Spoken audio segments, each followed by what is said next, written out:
देखिए, अब चूंकि आपने डिबेट मुझसे ही शुरू की है तो मैं डिबेट आने से पहले मैं कह रहा था कि मेरे पत्रकारिता के गुरु सुरेंद्र प्रताप सिंह जी कहा करते थे कि सही सच्चा पत्रकार वो है जो खबर पकने से पहले उसको सूंघ ले।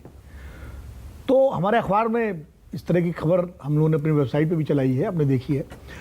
दरअसल देखिए, ये ऐसा नहीं कि तय हो चुका हो। संभावनाओं पर जब पार्टियों में विचार होता है और जिस गंभीरता के साथ नीतीश कुमार केंद्र की राजनीति में उतर गए हैं, उतर रहे नहीं उतर गए हैं, जिस तरह उन्होंने आकर के लोगों से मिलना जुलना शुरू किया है और पूरा विपक्ष को एकजुट करने में लगे हैं, तो खाली मतलब मैं ये नहीं मान रहा हूं कि खाली जो है पंचायत जोड़ने के लिए ही कर रहे हैं।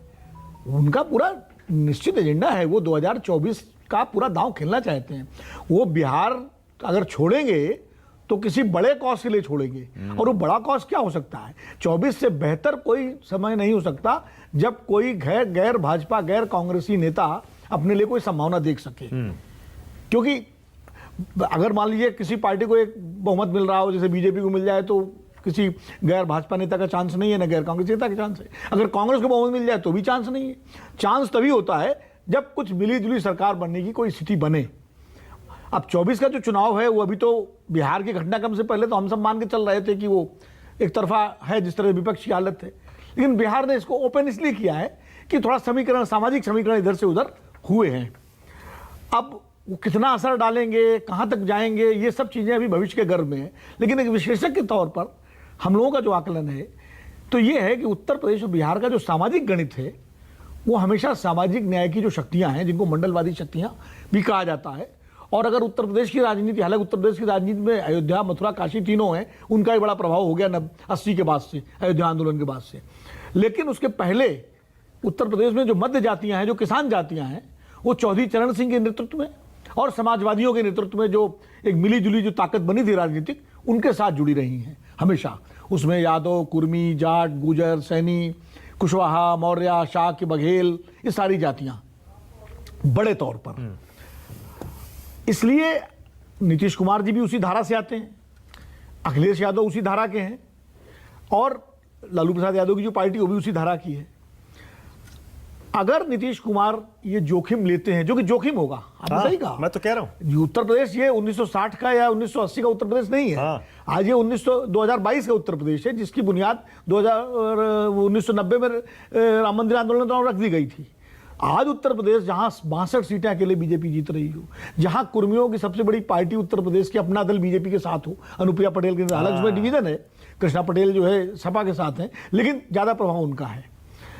ऐसे में नीतीश कुमार जी का ये जोखिम लेना वाकई एक जोखिम होगा। लेकिन अगर नेता जोखिम लेता है, कोई नेता, तो फिर वो जोखिम कई बार उसके लिए फायदेमंद भी होता है। मैं तुलना नहीं कर रहा हूं, लेकिन उदाहरण दे रहा हूं।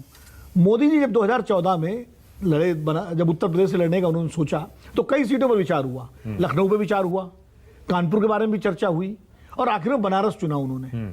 जोखिम था, इसलिए जोखिम था कि पूर्वांचल में सपा बसपा का काफी असर रहा है, बीजेपी पश्चिम में ज्यादा मजबूत रही। लेकिन मोदी जी के जाने से पूर्वांचल में और बिहार तक जो संदेश गया, उसने बीजेपी को बहुत मजबूत किया, जो जब नेता वहां लड़ता। तो ये इस तरह के जोखिम होते हैं।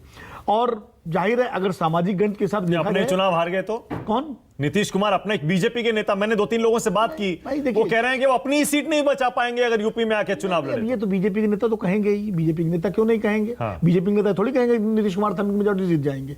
अगर आप किसी उस समय आप मोदी जी जब बनारस से लड़ने आए तो बहुत सारे समाजवादी पार्टी, कांग्रेस नेता कह रहे थे कि मोदी जी हार जाएंगे। मतलब आप कह रहे हैं नीतीश की जीतने की संभावना है? क्यों नहीं जीत सकते नीतीश कुमार जी यूपी से? हाँ, क्यों नहीं जीत सकते हैं? अगर सपा और के समर्थन से मिलजुल कर चुनाव लड़ें, और कोई ऐसी सीट, देखिए 45 सीटें जो है, जो आइडेंटिफाइड की गई हैं जनता दल यू की एक्सरसाइज में, कि जिसमें कुर्मी, यादव, मुस्लिम, ये एक ट्रायो कॉम्बिनेशन काफी स्ट्रांग। मतलब समाजवादी पार्टी के साथ अंडरस्टैंडिंग करके ही ये किया जाएगा। समाजवादी पार्टी के अंडरस्टैंडिंग के नहीं आएंगे, वो आएंगे तो समाजवादी पार्टी अखिलेश यादव के अंडरस्टैंडिंग के साथ ही आएंगे, अगर आएंगे तो। सपा को फायदा है इसमें? सपा को बिल्कुल फायदा है। सपा को फायदा ये है क्योंकि अनुप्रिया पटेल ने सारा वोट इधर एनडीए में खींच लिया है, सपा का काफी वोट कुर्मी, वो ये चाह रहे होंगे नीतीश जी आएंगे तो कुछ वोट शायद वापस चला बड़ा सेक्शन खींच लिया। देखिए कुर्मी जो है समाजवादी पार्टी के साथ लंबे समय तक पहले था, लोकदल के जमाने से। कुर्मियों का डिवीजन ऐसा है उत्तर प्रदेश में कि बरेली पीलीभीत और ये जो बेल्ट है शाहजहांपुर से लेकर के, इसका ज्यादा जो है बीजेपी के साथ रहे हैं।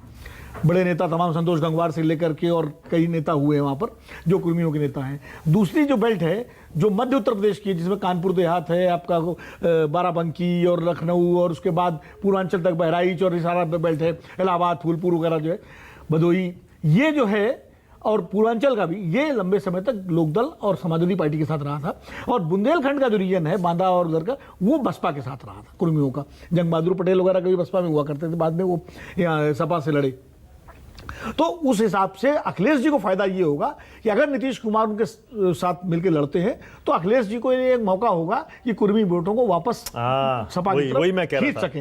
ये एक रणनीति, लेकिन इस सब अभी कैलकुलेशंस हैं।